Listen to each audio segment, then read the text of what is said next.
Bonjour à tous, ravi de vous retrouver sur Public Sénat. À suivre dans un instant les questions cribles consacrées au logement étudiant. Trouver un logement, eh bien, c'est très souvent le parcours du combattant pour de très nombreux étudiants. Le nombre de places en cité universitaire est en effet très limité en France. Seulement 7% des étudiants parviennent à être logés dans l'une des 165 000 places que comportent les résidences universitaires françaises. La faute notamment aux politiques publiques qui pendant très longtemps ont ignoré ce problème. Le logement étudiant fait également l'objet de très grandes disparités. Alors évidemment dans la capitale à Paris, mais aussi dans de très nombreuses autres villes comme par exemple Toulouse ou Nice. On sait que là-bas, la situation est très tendue. Résultat, de très nombreux étudiants sont logés dans le parc privé, d'autant plus que l'on sait que l'attribution des résidences étudiantes reste pour l'instant très opaque. C'est donc le sujet dont les sénateurs vont se saisir cet après-midi. Ils vont poser leurs questions cribles au secrétaire d'État chargé des sports, Thierry Braillard. C'est lui qui va répondre à leurs questions. Alors, je vous rappelle le principe des questions cribles. Les sénateurs disposent de 2 minutes pour poser la question, puis le ministre peut répondre, lui, en 2 minutes, et enfin 2 minutes pour la réplique. Tout de suite, donc, on va prendre la direction de l'hémicycle qui est présidé cet après-midi par la vice-présidente du Sénat, Jacqueline Gouraud. Le logement est un sujet de préoccupation majeure pour l'ensemble des Français. Les causes de ces inquiétudes sont parfaitement connues, le manque dramatique de constructions nouvelles et la hausse constante des loyers. Ces craintes sont encore amplifiées lorsqu'il s'agit des plus jeunes et a fortiori des étudiants. Selon les dernières études, le taux d'effort nécessaire concernant le logement est d'environ 22% chez les jeunes de moins de 25 ans et avoisine les 53% chez les étudiants. Une enquête de l'UNEF révèle de plus que le prix des loyers des petites surfaces dans le privé a augmenté de 3,1% pour cette dernière rentrée universitaire. Ces difficultés financières s'ajoutent à la pénurie grandissante de logements étudiants. À titre d'exemple, en région parisienne, seuls 3% des étudiants sont logés en cité universitaire. Les réponses apportées, comme la caution locative étudiante, la clé, vont dans le bon sens et je les salue. Mais elles sont largement insuffisantes et ne traitent pas la source du problème, à savoir la question de l'offre de logement. Le plan 40 000, lancé au début de cette année, fixe des objectifs ambitieux et nécessaires. Mais je crains qu'ils ne puissent être réalisés par manque de financement et de réserves budgétaires. Alors, Monsieur le Ministre, pouvez-vous nous dire où vous en êtes avec la construction de logements étudiants? Avec quels moyens précis pouvez-vous favoriser leur construction et ainsi remédier à la difficulté constante et croissante pour nos étudiants? Une autre mesure pour développer l'offre serait de prendre en compte les besoins des étudiants dans le projet d'aménagement et de développement durable, le PADD, qui est un document du PLU. Quelle est votre opinion sur cette proposition? Je vous remercie de votre réponse. Monsieur Thierry Braillard, vous avez la parole. Madame la Présidente, Mesdames, Messieurs les sénateurs, Monsieur le sénateur Kern, vous avez raison de signaler que le logement étudiant doit être une priorité. J'allais dire, ça fait des années qu'on attend que ce soit une priorité et il ne nous a pas échappé qu'avec le plan 40 000, à partir de 2013, l'État en faisait une priorité. Maintenant, par rapport aux interrogations qui sont les vôtres, quel est le bilan que l'on peut tirer de cette opération logement 40 000? Car on est bien d'accord, et là-dessus ça nous rassemble, au-delà des effets d'annonce, il y a la réalité concrète que peuvent voir et connaître les étudiants. Concernant le bilan, 8 500 nouvelles places ont été créées en 2013 au sein des CROUS, dont 3 900 constructions et 4 600 réhabilitations. En 2014, bien qu'il soit trop tôt au moment où je parle pour tirer un bilan définitif, 8 130 places devraient être livrées, dont 2 241 constructions et 4 071 réhabilitations. Ces données, et c'est important, ne prennent en compte que le nombre de places CROUS ou en gestion Crous. Les logements construits par les organismes d'HLM et gérés en régie ou par des associations, ainsi que les logements conventionnés à loyer plafonné créés par des opérateurs privés, ne sont pas totalement consolidés et pas pris en compte dans les chiffres que je viens de vous donner.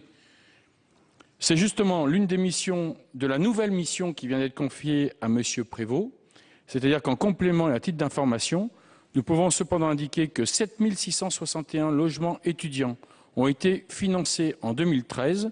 Pour 2014, ce nombre s'élevait à l'été à 1938, mais devrait augmenter, notamment sur ces derniers mois. Cependant, et pour conclure, malgré ces chiffres positifs, il convient de rester, vous avez raison, extrêmement vigilant sur la bonne conduite des opérations de logement et en particulier de logement social, y compris étudiants. En effet, certains projets se retrouvent bloqués. Ceci n'est pas acceptable et le Premier ministre lui-même est intervenu il y a quelques jours là-dessus, car il convient de rappeler que chacun a sa responsabilité pour que les projets de logement ne soient pas retardés dans le contexte de crise du logement et de construction que nous connaissons. La construction de logements étudiants est une priorité de l'action du gouvernement. Le logement ne doit pas être un obstacle à la poursuite d'études et à la réussite étudiante. Et concernant son financement, il faut aussi explorer toutes les voies, et notamment celles qui peuvent aller sur le développement durable. Merci, Monsieur le Ministre. Pour la réplique, la parole est à Claude Kern pour 1 minute. J'ai noté les efforts qui sont faits et que vous avez pris également note de la proposition d'inscription dans le PADD. Mais si vous le permettez, Monsieur le Ministre, je voudrais quand même exprimer un regret et sans vouloir mettre en cause vos compétences, loin de moi cette idée, je trouve quand même dommage que Madame la Ministre en charge de ce dossier n'ait pas pris la peine de se déplacer vu l'importance du sujet. La parole est à Monsieur Jacques Grosperrin pour le groupe Union pour un mouvement populaire. Madame la Présidente, Monsieur le Ministre, mes chers collègues, ma question porte sur la caution locative étudiante.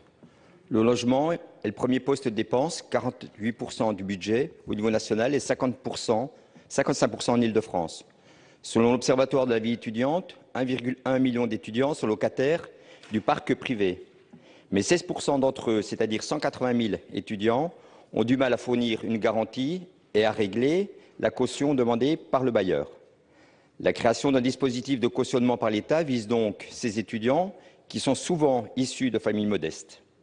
Après la période test de 2013, la clé a été élargie dans toutes les académies au mois d'août. Alors que ce dispositif concernait moins de 2000 bénéficiaires, tous les étudiants de moins de 28 ans pourront bénéficier dès lors de la caution État, à condition que leur loyer soit inférieur à 500 € dans les régions, à moins de 600 en Île-de-France, à moins de 700 à Paris. En cas de non-paiement du loyer, l'État paiera le bailleur pour une durée de 6 mois. Je voudrais faire plusieurs observations. La première, je regrette les hésitations de la loi ALUR et le caractère tardif de la réforme qui a permis à la plupart des étudiants de cette rentrée universitaire de ne pas bénéficier justement de cette aide. Je m'interroge finalement sur le fonds de garantie qui interviendra en cas d'impayé. Il est prévu bien sûr que plusieurs acteurs l'alimenteront, l'État, le CNUS, la Caisse des dépôts et des consignations à hauteur de 600 000 €, les régions partenaires à hauteur de 100 000 € et les étudiants concernés versant de leur part une cotisation de 1,5% du montant du loyer. Si le dispositif rencontre la faveur des étudiants, car nous serons souvent dans une situation difficile, je souhaiterais connaître, Monsieur le Ministre, ces conditions de montée en charge et je m'interroge également sur la capacité de l'État à recouvrer les séances contractées par les mauvais payeurs, ce qui risquerait de déséquilibrer les comptes. Enfin, je m'étonne du plafonnement des loyers exigé par ce dispositif. Le ministre, vous avez la parole. Madame la Présidente, Mesdames, Messieurs les sénateurs, Monsieur le sénateur Grosperrin, dans un premier temps, permettez-moi quand même de m'étonner de votre étonnement. Je pense qu'on aurait pu entendre dans vos propos le fait que vous pouviez dire bravo au gouvernement, car au moins voilà quelque chose qui pouvait nous réunir et sur lequel vous pouviez être satisfait de ce qui a été fait. Car il faut savoir que le seul dispositif qui existait auparavant, c'était le Locapass pour les étudiants uniquement boursiers et salariés, que là, grâce à la caution locative étudiante, on généralise un système et que si tous les étudiants ont dit bravo, j'aurais espéré, mais l'espoir fait vivre, qu'au niveau du Sénat, même sur cette mesure, on puisse avoir unanimité sur son fonctionnement. Donc vous me questionnez pour savoir si tout cela a bien été organisé? Oui, cela a bien été organisé. Il y a une expérimentation dans plusieurs régions, vous l'avez dit. Maintenant, le dispositif, depuis la rentrée 2014, est donc généralisé et pour l'ensemble des étudiants. Il y a un fonds de garantie qui fait qu'on assure la pérennisation de tout paiement. L'État a abondé ce fonds de garantie, la Caisse des dépôts et consignations l'a abondé aussi. Il y a la participation des régions qui souhaitent s'associer à ce dispositif et des cotisations versées par les étudiants. Donc c'est un dispositif qui aujourd'hui fonctionne. On a énormément de demandes et c'est très bien, car il faut savoir que quand on sait que le logement peut être le poste le plus essentiel dans la vie d'un étudiant, il y avait beaucoup d'étudiants qui n'arrivaient pas à pouvoir louer quelconque studio parce qu'il y avait toujours ce problème de garantie, de caution qui était demandée. Il suffisait que les parents ne puissent pas, pour plein de raisons, pouvoir y répondre. Il y avait, j'allais dire, une disqualification et l'étudiant ne pouvait pas avoir le logement qu'il souhaitait. Grâce à cette caution, cette hypothèque est levée et je crois qu'on peut dire qu'aujourd'hui l'État se porte garant. Alors faut-il avoir confiance en l'État? Je pense que ce n'est pas au Parlement qu'on va poser cette question, que bien sûr, concernant la sagesse des sénateurs, vous savez que quand l'État s'engage, il garantit toujours ses engagements. La parole est à Monsieur Grosperrin. Madame la Présidente, je pourrais être satisfait, bien sûr, mais vous proposez une garantie dont les coûts pour les finances publiques sont incertains, en limitant son utilisation dans le contexte, bien sûr, d'une offre de toute manière contrainte. Cela me semble un petit peu hasardeux, alors qu'il faudrait lutter contre les causes profondes des prix devenus prohibitifs dans les grandes villes. Merci. Merci. La parole est au président Jacques Mézard pour le groupe RDSE. Merci Madame la Présidente, Monsieur le Ministre, mes chers collègues. Ma question porte sur le logement étudiant dans les antennes universitaires dites délocalisées dans nos villes moyennes. Car dans ces villes, dans ces agglomérations moyennes, ce sont le plus souvent les conseils généraux, les agglomérations, les communes qui concourent largement au financement de ces antennes. Pour les locaux d'enseignement, pour la restauration, pour le logement des étudiants. D'ailleurs, souvent à la limite des compétences facultatives, voire de toute compétence. Sans que l'État, d'ailleurs, n'y trouve rien à redire. Et nous avons très souvent les pires difficultés pour faire intervenir les CROUS qui font tout ce qu'ils peuvent pour ne pas intervenir dans ces antennes délocalisées. Alors, au moment de la réforme territoriale, au moment de la création de très grandes régions, je voudrais savoir, Monsieur le Ministre, quelles sont les intentions du gouvernement pour la clarification des compétences dans ce domaine-là. Est-ce que les grandes régions, dont on nous dit qu'elles vont faire beaucoup pour nos territoires ruraux enclavés, vont-elles se voir attribuer cette compétence puisqu'elles sont censées, par leur puissance, apporter à nos territoires ruraux, à nos antennes délocalisées, les moyens qui nous manquent aujourd'hui? Monsieur le ministre, vous avez la parole. Madame la Présidente, Mesdames, Messieurs les sénateurs, Monsieur le sénateur Mézard, si je vous répondais directement à votre question, vous seriez le premier à dire « mais à quoi sert le Sénat ?» Monsieur le Ministre, vous nous dites déjà ce qui va sortir de la discussion, négociation du fameux projet de loi NOTRe, dont je sais en plus que votre regard acéré sur ce texte vous amènera, par la voie d'amendement, à dire vous-même ce que vous souhaitez faire en matière de compétences des régions par rapport à l'État, par rapport aux départements ou par rapport aux communautés de communes. Il est clair qu'à ce jour, qu'est-ce qu'on voit? On voit que les régions participent au cofinancement en matière de construction de logements étudiants, en lien avec les CROUS principalement, et que je ne vois pas pourquoi cela changerait, et j'allais même dire au contraire. Je pense que plus les régions seront importantes, plus les moyens dégagés par les économies d'échelle le seront, et je pense que dans la future région, si bien sûr le Sénat l'adoptait ainsi, mais ce qui me semble n'avoir été le cas sur sa carte, la fameuse région Rhône-Alpes-Auvergne fera que j'ai la certitude que dans cette région, on fera cas de l'homogénéité du territoire et que notamment la ville d'Aurillac ne sera pas complètement oubliée dans le cadre du plan 40 000. D'ailleurs, Monsieur le sénateur, Je sais qu'il y a deux opérations sont menées sur Aurillac d'extension. Une extension qui est prévue de 40 places. Un démarrage des travaux a commencé, je crois, en mai dernier, pour une mise en service pour la rentrée 2015.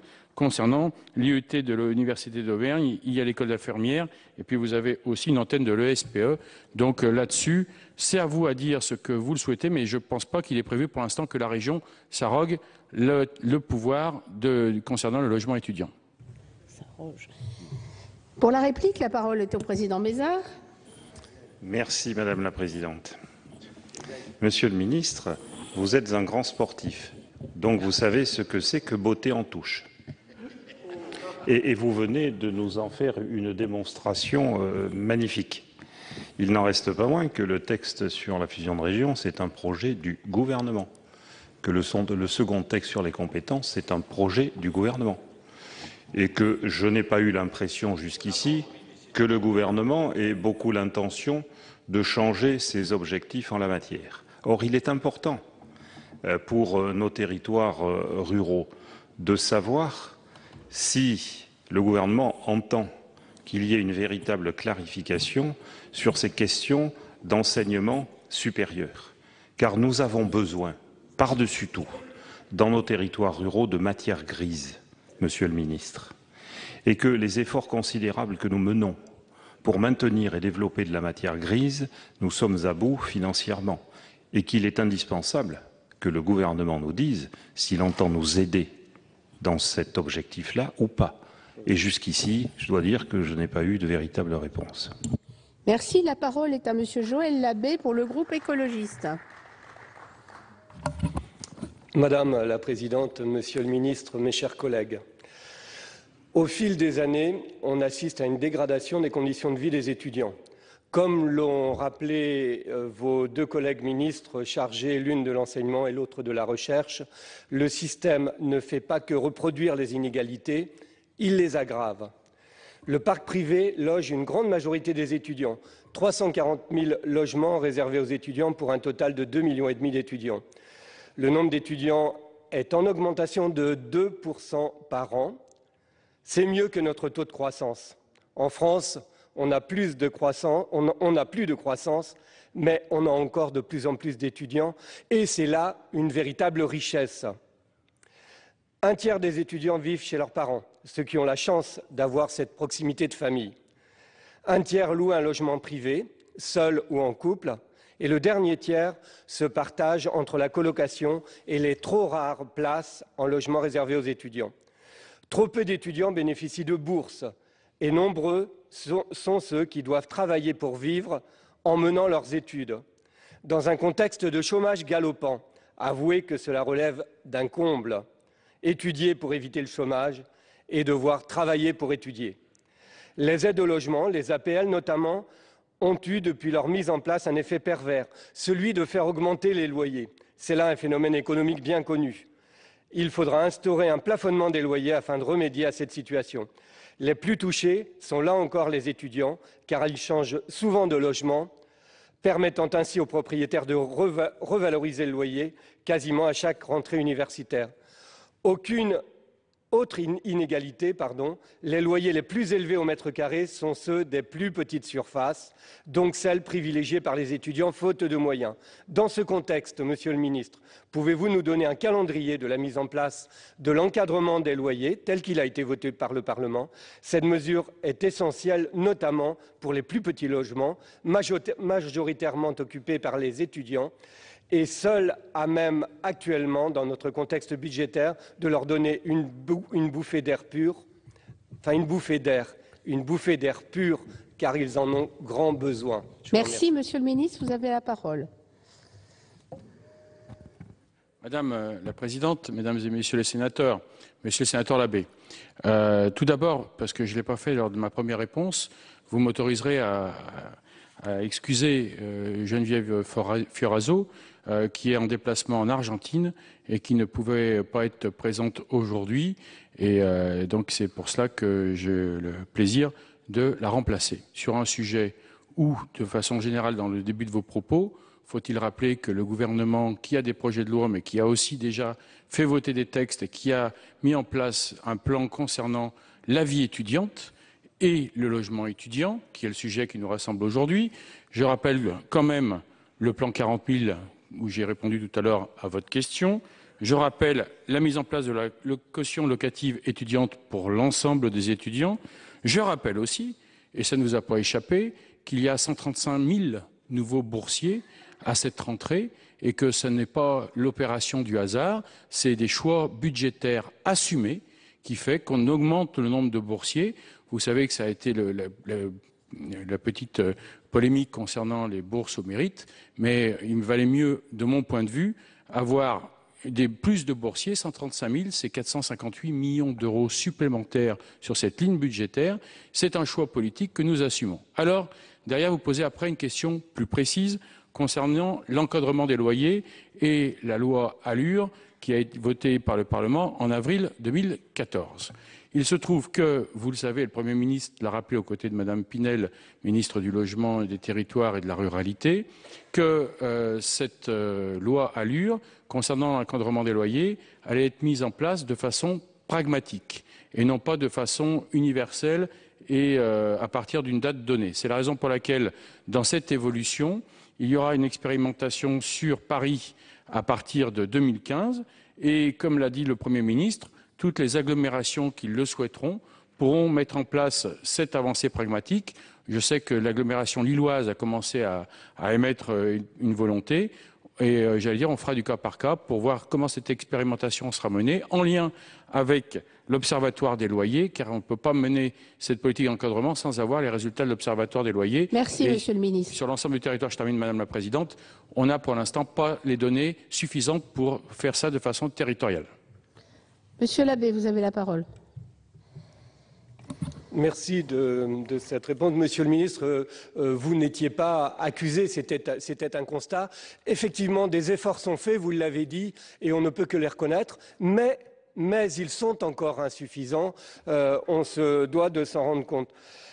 Lorsque vous parlez de la question de l'encadrement des loyers, effectivement, études complémentaires, ne pas être pragmatique et pas dogmatique, mais cette question de l'encadrement des loyers, qui était une mesure majeure de la loi Allure, il va falloir que rapidement elle puisse être véritablement opérationnelle, et notamment pour le sujet qui nous intéresse aujourd'hui, les logements étudiants. Je vous remercie.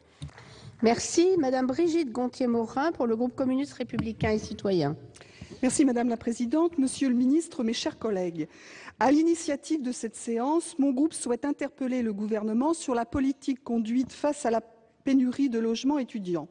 Je le ferai à la lumière du cas de la résidence universitaire d'Antony, la RUA, dans les Hauts-de-Seine. La RUA et ses 11 hectares comptaient initialement plus de 2000 logements, soit 14% du parc étudiant d'Île-de-France. Après une longue bataille juridique, un accord que j'avais contesté aux côtés de l'association de défense de la RUA, de l'UNEF et des élus de gauche du département a été signé en juin 2013 par l'État, le président du Conseil général des Hauts-de-Seine, M. Devedjian, la communauté d'agglomération du Haut-Bièvre et Antony pour entériner le transfert à titre gratuit de la RUA à la communauté d'Acclos. Cet accord est censé maintenir 1080 logements sur site, un chiffre très en deçà des besoins. Il prévoit aussi la création de 1200 logements nouveaux dans le périmètre de la CAB et des communes limitrophes, ainsi que la construction de 3000 logements à l'échelle du département, cela sans plus de précision. En 2008, déjà, par convention avec l'État, le Conseil général du 92 s'était engagé à produire 3000 logements étudiants en 5 ans. Seuls 1300 ont été livrés et avec des loyers plus chers. Le transfert de la RUA ne s'est traduit pour le moment que par des destructions et par l'inoccupation de 2 bâtiments. Seul un bâtiment a fait l'objet d'une réhabilitation et tout juste entamé d'ailleurs. La CAB de plus s'apprête à démolir un bâtiment supplémentaire. Donc 4 bâtiments sont encore debout et pourraient être réhabilités. Pourquoi ne pas l'exiger ? Je m'étonne d'ailleurs que la ministre ait reporté la réunion du comité de suivi quand de nouvelles démolitions sont prévues, avant que les constructions promises, elles, ne sortent de terre. Le gouvernement doit exiger un chiffrage transparent, un calendrier précis de construction, à moins évidemment qu'il ne cautionne au final la fermeture définitive de la RUA, exaucant ainsi le souhait de M. Devéty. Merci, chers collègues. Monsieur le ministre, vous avez la parole. Madame la Présidente, Mesdames, Messieurs les sénateurs, Madame la sénatrice Gonthier-Morin. Tout d'abord, je dois vous rappeler que dans le plan 40 000, 19 342 places seront construites en Île-de-France d'ici la fin 2017, que ce soit par rapport aux constructions de logements via les Crous ou en logement privé. En ce qui concerne l'avenir de la résidence d'Antony, qui porte un beau nom, celle de Janzay, c'est l'objet de la convention, comme vous l'avez rappelé, qui a été signée le 28 juin 2013 entre l'État et les collectivités territoriales, avec des objectifs, et je tiens à les rappeler. Cette convention lie en effet les programmes de réhabilitation, de démolition et de construction afin de maintenir une capacité d'accueil équivalente. Il y a 3 secteurs de réalisation de logements pour le Crous Versailles, pour un total de 3 780 logements en tout.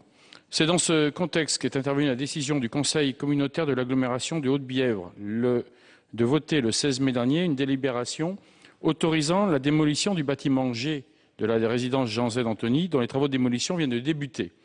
L'État a demandé, conformément aux engagements pris lors du premier comité de pilotage du 24 octobre 2013, que les travaux de démolition ne soient pas engagés avant le lancement de la réhabilitation des 311 studios du bâtiment A, qui viennent donc de débuter. Parallèlement, l'État a décidé de reporter la dernière réunion du comité de pilotage, vous venez de le dire, afin que les collectivités puissent présenter un calendrier précis de la programmation des opérations de réhabilitation de la résidence Janzay et des constructions permettant de respecter les engagements qu'elles ont contractés dans le cadre de la convention du 28 juin 2013.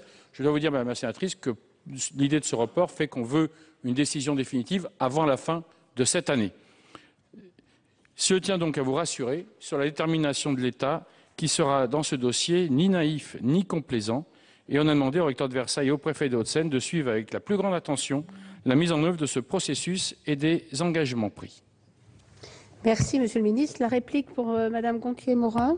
Merci, Monsieur le ministre, pour ces précisions. Nous avons besoin de l'engagement ferme et exigeant de l'État sur ce dossier, parce que le Crous d'Île-de-France, c'est quand même un des Crous les moins bien dotés. Il y a pourtant 630 000 étudiants en Île-de-France, c'est 26% quand même du total en France. Et c'est pour ça que le cas de la RUA à Antony est si déterminant. Or, pour l'instant, ce que l'on voit, ce sont des destructions. 548 chambres, 91 T2 qui ont été rasées, alors qu'il y a pénurie et qu'il faudrait au contraire être capable de faire surgir des milliers et des milliers de logements, et en veillant d'ailleurs au niveau des loyers, parce que évidemment réhabiliter ne doit pas engager un surcoût pour les étudiants. Je regrette toute cette évolution, parce que la région qui a la compétence logement, comme chacun sait, avait prévu un budget de réhabilitation et un plan de réhabilitation. Or, semble-t-il, ce plan venait contrarier le plan d'autres personnes dans le département. Donc, j'appelle vraiment à la vigilance. Les 40 000 logements, c'est bien, mais ça ne sera pas suffisant. Il y a une telle pénurie, un tel mal logement. Et je rappelle que, évidemment, accéder à un logement étudiant social, c'est pouvoir, dans bien grands cas, accéder tout simplement aux études, à la poursuite d'études pour les plus défavorisés. C'est donc Merci, chers collègues. Merci. La parole est à Madame Dominique Gillot pour le groupe socialiste. Madame la Présidente, Monsieur le Ministre, mes chers collègues, ma question s'adressait à Madame la Ministre de l'Éducation nationale, de l'Enseignement supérieur et de la Recherche, ou à la secrétaire d'État chargée de l'Enseignement supérieur et de la Recherche, mais vous nous avez indiqué qu'elle était en déplacement. Je vous remercie donc, Monsieur le Ministre, de bien vouloir y répondre, même si un collègue a déjà abordé ce sujet tout à l'heure, mais il me semble que sur certains sujets, la répétition des arguments n'est pas nuisible à la bonne compréhension. Alors que les étudiants doivent consacrer jusqu'à 50% de leur budget pour se loger, Agir sur l'habitat autonome de l'étudiant, c'est utiliser le principal levier pour alléger le poids financier de ses études et améliorer durablement la qualité de vie étudiante, propice à la réussite du plus grand nombre, comme le disait ma collègue il y a un instant. Un faisceau de mesures multiples afin d'agir sur ce poste de dépense d'un étudiant est aujourd'hui déployé par le gouvernement. C'est tout d'abord le plan des 40 000 logements, oui, 40 000 nouveaux logements sociaux pour les étudiants en 5 ans. Et il semble que les objectifs sont en passe d'être atteints et c'est heureux pour les jeunes de France, hautement favorables à la démocratisation et à l'accessibilité de l'enseignement supérieur. Un autre dispositif vise à faciliter l'accès des étudiants à un logement autonome. Effectivement, en dehors du montant du loyer et de la rareté du logement social, il existe un élément discriminant socialement, celui de la caution locative. Ainsi, à Paris, le coût moyen d'un logement étudiant dans le parc locatif privé s'élève à 633 €. Les propriétaires demandent que la personne se porte en caution, souvent les parents, ait une rémunération au moins égale à 4 fois le montant du loyer, ce qui représente plus de 2 500 €. C'est insupportable pour beaucoup de familles, infranchissable pour beaucoup de familles, souvent impossible pour les familles monoparentales. L'Observatoire de la vie étudiante relève d'ailleurs que 16 % des étudiants logés dans le privé ont les plus grandes difficultés à trouver un garant. C'est donc pour l'étudiant qui n'a pas encore eu la chance d'obtenir un logement social le parcours du combattant, allant de sous-location en sous-location. En réponse à cette situation et dans le cadre de la priorité jeunesse fixée par le Président de la République, il a été annoncé le 8 septembre dernier la généralisation à tout le territoire métropolitain et ultramarin de l'expérimentation menée l'an dernier. Alors l'opérateur Crous a été mobilisé afin de déployer le dispositif. Était évoqué un délai de réponse à l'étudiant faisant une telle demande de 72 heures. Geneviève Fioraso réclamait un délai de 48 heures pour réduire les risques de perte de chance et la concurrence sur un même logement. Alors j'aimerais, Monsieur le Ministre, que vous nous fassiez connaître le bilan de cette mesure, son impact social, les délais de réponse, ainsi que le nombre de bénéficiaires et les modalités de fiabilisation de cette caution locative étudiante. Monsieur le Ministre, vous avez la parole.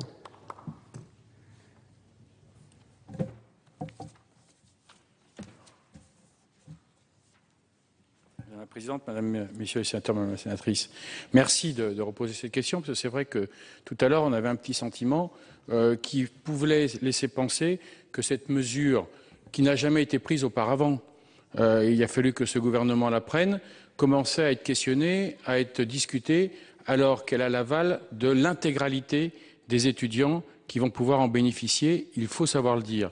Et pour paraphraser votre question, c'est vrai que dans les enceintes parlementaires, on a parfois dans les questions cribles souvent des questions où on nous parle des trains qui arrivent en retard. Merci d'en poser une concernant les trains qui arrivent à l'heure.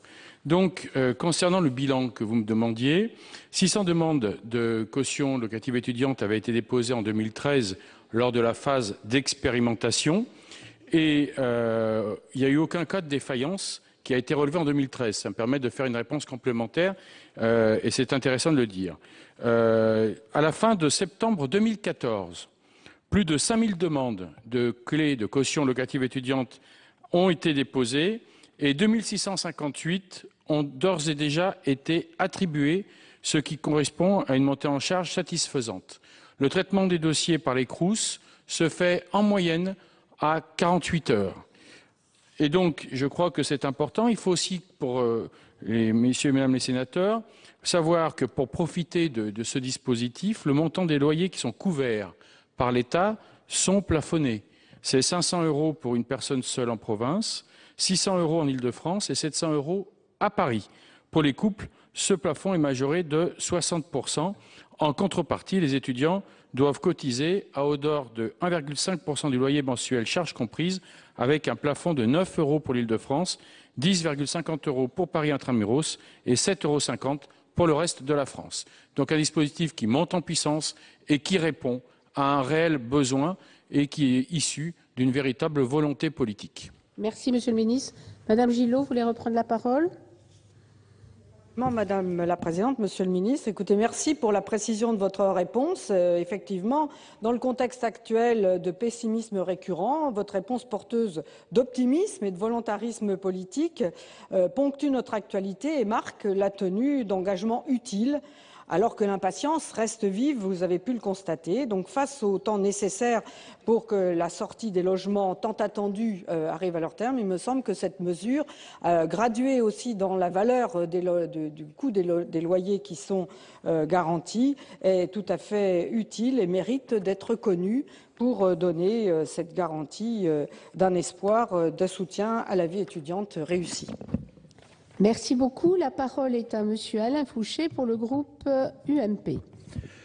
Madame la Présidente, Monsieur le Ministre, mes chers collègues, en mai 2014, la ministre du Logement annonçait effectivement le plan 40 000 logements étudiants, un chantier prioritaire qui visait à mettre en service 40 000 logements durant tout le quinquennat, dont la moitié en Île-de-France, afin de remédier à la pénurie d'équipements de ce type et à améliorer les conditions de vie des étudiants. Le logement est effectivement le premier poste dans le budget d'un étudiant. Il représente 48% de son budget au niveau national et 55% en Île-de-France. Le manque de logements et de places dans le parc social contraint les jeunes à recourir au marché privé où les prix ont connu une très forte hausse depuis 10 ans, en particulier les loyers pratiqués par les petites surfaces fréquemment relouées. Les loyers à la relocation ont ainsi augmenté de 50% en 10 ans à Paris. Le plan de l'ancien député Ancio en 2004 prévoyait 5 000 logements par an lors des 8 dernières années. 3 000 par an ont été réalisés et 40% des réhabilitations prévues ont été menées à bien. Le préfet Prévost a été chargé en 2013 d'une mission par la ministre du Logement et par la ministre de l'Enseignement supérieur sur ce sujet. Pouvez-vous, Monsieur le Ministre, me donner aujourd'hui des indications chiffrées et précises sur l'avancement de ce plan, notamment sur le nombre de logements déjà livrés ou en passe d'être construits, car cet objectif de 40 000 nouveaux logements sera-t-il tenu en temps réel? Merci beaucoup. Monsieur le ministre, vous avez la parole.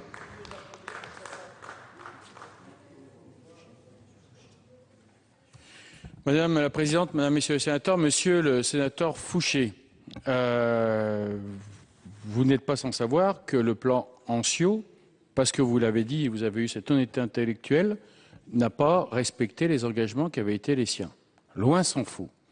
Donc, comme notre plan 40 000, on pourra en établir le bilan en 2017 et pas avant, laissez-moi pour l'instant vous dire que les objectifs que nous avons fixés sont tenus. J'espère qu'ils le seront jusqu'en 2017. En tout cas, 2013 et 2014 sont tenus. Rappelons l'objectif, 42 916 nouvelles places en construction neuve qui ont été identifiées, pouvant être livrées avant le 31 décembre 2017, dont 30 000 logements Crous. Sur les 42 916, 19 342 sont en Île-de-France et il y a aussi 11 métropoles où on sait que la situation est tendue et qui ont été ciblées. Je pense à Aix-Marseille, Bordeaux, Créteil, Grenoble, Lille, Lyon, bien sûr, Montpellier, Nice, Toulouse, Versailles et bien sûr Paris. Les chiffres que vous me demandez, qui sont les premiers que je peux vous donner en matière de bilan. 9 500 nouvelles places ont été créées en 2013 au sein des Crous, dont 3 900 constructions et 4 600 réhabilitations. En 2014, bien qu'il soit encore trop tôt pour tirer le bilan définitif, 8 130 places devaient être livrées, dont 2 241 constructions et 4 071 réhabilitations. Ces chiffres concernent que le logement étudiant passant par les Crous. Il y a par ailleurs les logements privés qui sont aujourd'hui construits, qui rentrent dans le plan 40 000 parce qu'ils ont une destination, une cible purement étudiante. À ce jour, nous pouvons simplement vous rappeler que 7 600 logements étudiants ont été financés en 2013 et en 2014, on en était à l'été à 1938 sur cette deuxième partie. Ce qui veut dire que les objectifs chiffrés qui ont été fixés dans le plan 40 000 en fin 2014 sont pour l'instant tenus et respectés, malgré certains blocages qui peuvent exister sur des chantiers privés. C'est la raison pour laquelle le Premier ministre s'est engagé à traiter ce dossier afin que ces problèmes soient débloqués au plus vite. Et c'est aussi l'idée d'une nouvelle mission qui a été confiée à M. Prévost sur ce sujet. Merci, Monsieur le ministre. Alain Fouché, vous avez la parole. Madame la Présidente, Monsieur le Ministre, le préfet Prévost, je dis ça entre parenthèses, est un préfet tout à fait remarquable qu'on a connu dans nos régions. Simplement, merci de ces éléments. C'est un chantier important et urgent. De nombreux propriétaires, on l'a dit, on le sait, abusent et mettent les familles en difficulté par des loyers surélevés, par des logements insalubres. Il est donc important que ce plan soit continué et qu'il soit réussi pour permettre aux étudiants de travailler dans les meilleures conditions. Merci. La parole est à Madame Marie-Noëlle Lienemann pour le groupe socialiste. Oui, Madame la Présidente, Monsieur le Ministre, mes questions est un peu dans la succession de celle de notre collègue précédent, puisque je voulais vous interroger sur la mise en œuvre des engagements pris par le Président de la République concernant les 40 000 places de logements étudiants et en particulier sous forme de résidence universitaire à caractère social. Alors, Monsieur Prévost, qui n'est pas préfet par ailleurs à ma connaissance, mais qui est haut fonctionnaire du ministère de l'Équipement, du Logement et maintenant du Développement durable, a effectivement une mission. Vous venez d'indiquer qu'elle allait se poursuivre et je me permettais d'insister sur l'importance de cette mission. Pourquoi ? Parce que la question dans ce genre de plan, et l'échec des plans précédents en témoigne, est qu'on nous annonce beaucoup de choses au niveau central. Et le suivi pour être sûr que dans chaque territoire, ce qui est annoncé, programmé ou supposé se fasse réellement n'est pas toujours au rendez-vous. Et le décalage se creuse entre les annonces et les programmations et les réalisations objectives. Et donc, je voulais savoir, mais vous l'avez déjà dit pour une part, quel est le recensement des projets de construction réalisés et surtout, quels engagements quantitatifs ont été pris par les autorités administratives régionales. Et est-ce que la somme des engagements régionaux correspond à l'engagement national? Si je me permets de dire ça, c'est que j'ai quelques exemples en matière de planification de logement où on est censé avoir un plan national, on fait le total de ce qui est prévu dans la région, c'est inférieur à ce qui était prévu au niveau national. Donc je voudrais être sûr que dans ce domaine, tel ne soit pas le cas. Comment on peut apprécier l'avancement concret de ces projets et l'engagement sur les 3 premières années? Deuxièmement, il y a des simplifications administratives, on a vu ça hier, qui étaient envisagées pour alléger les procédures et les coûts de ces constructions. Alors, il y avait plusieurs domaines, le stationnement, l'accessibilité aux handicapés, l'occupation temporaire du domaine d'État, la maîtrise d'ouvrage, etc. Est-ce que ces mesures de simplification sont engagées? Avez-vous un calendrier sur leur mise en œuvre? Et enfin, la loi ALUR prévoyait la définition de résidence universitaire à caractère social.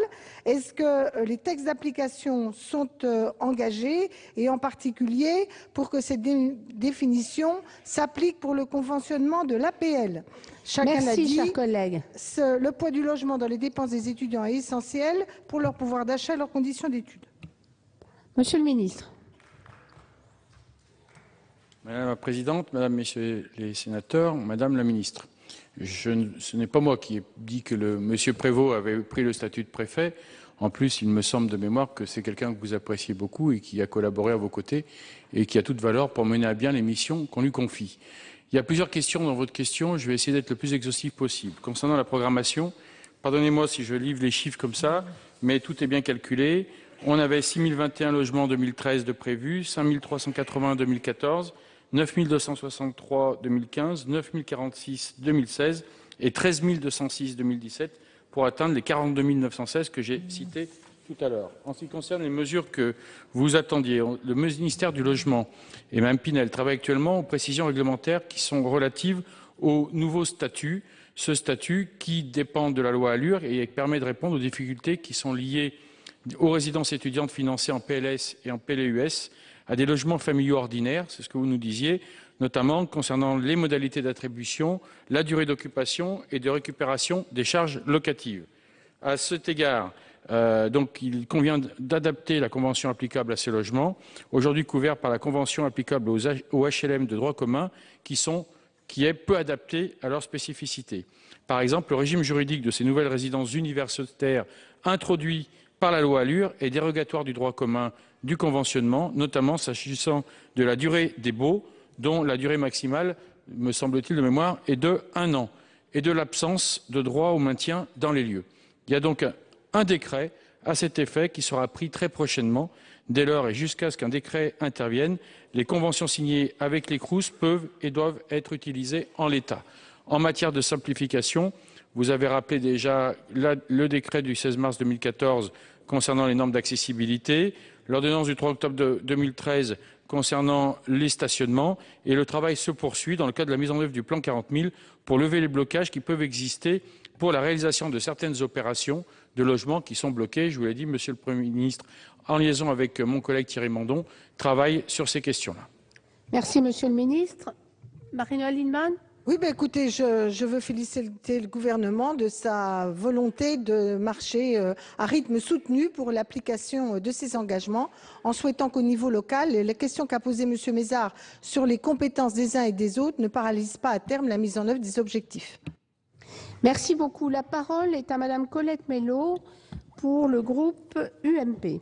Merci Madame la Présidente. Monsieur le Ministre, mes chers collègues, ma question se plaçant après 8 autres questions, je ne peux qu'insister sur la nécessité de construire des logements étudiants. En effet, il est de plus en plus difficile pour les étudiants d'accéder à un logement privé en raison du nombre insuffisant de locations dans les villes et de l'augmentation des loyers. Je précise que les loyers des petites surfaces ont augmenté de 3,1% à Paris et de 2% en province, avec une envolée des charges locatives de 10 à 14% selon le type de logement. La solution pour bon nombre d'étudiants est de trouver un logement social dans les résidences universitaires du Crous, mais elle reste en nombre insuffisant. Ainsi, on compte actuellement 170 000 étudiants habitant dans ces résidences, tandis que plus d'1 million d'étudiants sont locataires dans le parc privé. Le président de la République s'est engagé sur un objectif précis de construction de 43 000 logements d'ici fin 2017. Cet engagement est important puisqu'il représente près de 25% du parc immobilier géré par les CROUS. Alors que le gouvernement peine à trouver des sources de financement en cette période de restrictions budgétaires, pourriez-vous nous préciser, Monsieur le Ministre, comment vous trouverez les fonds nécessaires et quelles méthodes vous emploierez pour déterminer les villes prioritaires? Je voudrais également avoir votre opinion sur une demande récurrente des élus locaux de voir intégrer l'ensemble des logements étudiants dans la part de logements sociaux imposée aux communes par la loi SRU du 13 décembre 2000. Je vous remercie. Monsieur le ministre, je vous en prie, vous avez la parole. Oui, Madame la Présidente, Mesdames, Messieurs les sénateurs, concernant la façon dont on finance le logement étudiant et ce plan 40 000, le logement étudiant produit par les filières sociales, le mode de financement le plus courant, vous le savez, est le PLS. L'utilisation pour les logements étudiants du PLS a été ouverte par la circulaire de 2003, pérennisée en 2005. Il ne permet pas d'obtenir d'aide à la pierre, mais l'agrément permet une ouverture de droit à l'application d'un taux de TVA réduit, à l'exonération de la taxe foncière et au conventionnement à l'aide personnalisée au logement. C'est donc comme cela le cas pour l'ensemble des logements locatifs sociaux. Dans certaines zones tendues, un accord peut être obtenu pour réaliser des opérations en PLUSS. Quelques chiffres pour que vous compreniez. 7 700 logements étudiants ont été financés en 2013. Cela fait un coût moyen de 70 000 € par logement. Les aides publiques moyennes par logement s'évaluent alors en PLS à 40 000 € par logement, dont un peu plus de la moitié viennent de l'État au titre des aides fiscales. Pour le logement étudiant privé, il s'agit d'investissements locatifs où nous n'avons malheureusement que très peu de chiffres. En ce qui concerne les réhabilitations dont vous parliez, des fameuses résidences étudiantes, en termes de réhabilitation, le rapport Ancio avait préconisé la requalification de l'offre obsolète afin de répondre aux besoins des étudiants défavorisés financièrement. On estime à 70 000 places en 10 ans les besoins de réhabilitation. La modernisation du parc ancien du Crous est donc financée par un supplément d'allocation de logement à caractère social de 50 € par logement et par mois. Cela fait 55 000 places pour les étudiants qui ont été réhabilités entre 2004 et 2013. Et je vous ai dit dans le plan 40 000 comment nous allions accélérer encore ce nombre de réhabilitations nécessaires pour répondre à un vrai besoin que vous avez très justement souligné, un vrai besoin croissant de logements étudiants à bas prix pour les étudiants qui veulent étudier, notamment dans la région parisienne.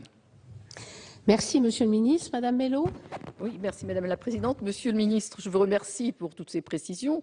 Nous pourrons constater si ces projets sont vraiment respectés, mais vous ne m'avez pas répondu à la question concernant la part de logements imposés aux communes par la loi SRU et sur la question de pouvoir intégrer les logements étudiants dans le quota de logements sociaux. Je vous remercie de bien vouloir donner suite à cette question.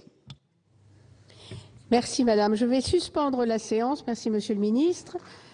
Elle sera reprise à 16h pour la suite de la discussion du projet. Voilà pour ces questions cribles consacrées au logement étudiant. À noter, dès les premières minutes de la séance, vous avez pu entendre certains sénateurs qui ont regretté que ce soit le secrétaire d'État au sport, Thierry Braillard, qui soit venu leur répondre sur ce dossier dans l'hémicycle et non l'un des ministres en charge de ce dossier, comme Sylvia Pinal, ministre du Logement, ou encore la secrétaire d'État à l'enseignement supérieur. Sinon, vous l'avez constaté, eh bien, de nombreux sénateurs se sont inquiétés du manque de logements étudiants, notamment la sénatrice communiste Brigitte Gonthier-Maurin, qui a parlé du cas particulier de la résidence universitaire d'Antony en région parisienne, mais aussi du centriste Claude Kern, qui a rappelé que dans la seule région parisienne, seulement 3% des étudiants parviennent à avoir une place en résidence universitaire. Rappelons qu'actuellement, un plan 40 000 est lancé, 40 000 nouvelles construction de chambres en résidence universitaire. D'ailleurs, de très nombreux sénateurs se sont inquiétés de savoir où en était l'élaboration de ce plan, s'il allait parvenir à être réalisé. Autre problème qui a été souligné par le sénateur écologiste Joël Labbé, le montant des loyers dans le parc privé. Je le cite, « Il faut étudier pour éviter le chômage, travailler pour pouvoir étudier ». Il a d'ailleurs regretté que le système d'encadrement des loyers qui était prévu dans la loi Allure de Cécile Duflot soit finalement restreint à des expérimentations à Paris et à Lille. Enfin, notons que la réforme territoriale s'est invitée dans ces questions cribles sur le logement étudiant avec l'intervention de Jacques Mézard, le président du groupe RDSE ici au Sénat, ce groupe à majorité de radicaux de gauche. Non sans ironie, il a demandé comment les nouvelles grandes régions stratèges allaient se saisir de ce problème. Rappelons que les radicaux de gauche sont de très fervents adversaires de cette réforme. À partir de 16h30, ne manquez pas la suite des rencontres de l'Association des départements de France avec la réforme territoriale, toujours un débat sur la réforme territoriale. À 18h, ça sera l'audition de Jean-Pierre Raffarin au Sénat, l'ancien Premier ministre, auditionné sur la réforme territoriale acte 2. Et à 16h, vous allez pouvoir voir notre documentaire La reconquête du Sénat, duel au plateau de notre rédaction. Très bonne fin de journée sur la chaîne parlementaire.